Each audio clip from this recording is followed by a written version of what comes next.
you have this great paper on, I think it's called consciousness as a concrete physical process or phenomenon, and in that you're saying that the consciousness is, you describe consciousness as physical, which on first reading, given that a lot of people define physical as the opposite of mental, it could sound like you're almost trolling people, that it's like a strange claim. But it's really, I feel like it relates to what you're saying here, in the sense that what I took away from it was the claim that, as you said earlier, that you see a kind of identity relationship, an equivalence between the thing in itself feeling like this, and from the outside, you might call it neural activity or whatever the physical description is.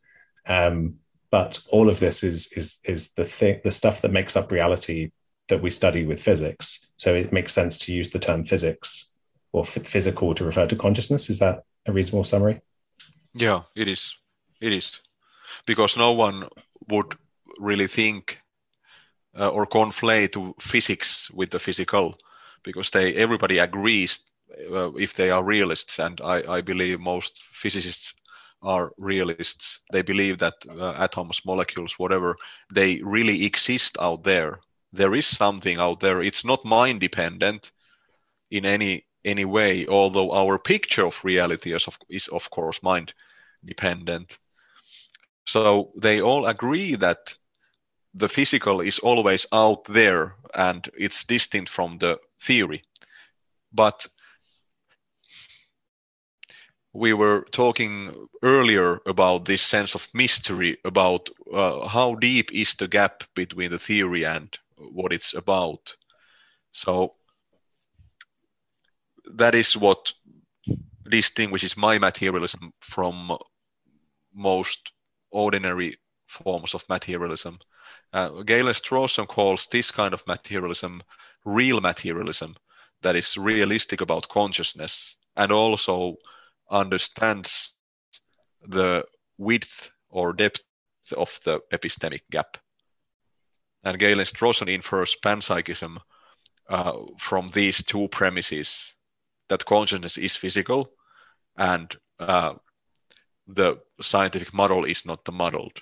And he also has a word for this other kind of physicalism, and he calls it physicsalism. It's the belief that, this is where it gets tricky, the belief that science captures everything about the physical, or science can tell us everything about what matter is.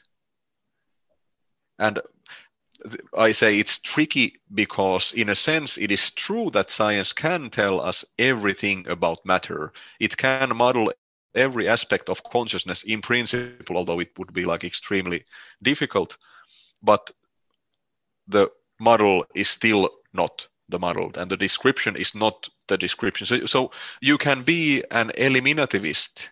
You can deny that there would be these qualia that constitute what experiences feel like. You can deny that there are these kinds of phenomenal properties that would be distinct from the physical properties. And I am eliminativist in this sense. I consider that there are no phenomenal properties if that means something distinct from all the physical properties.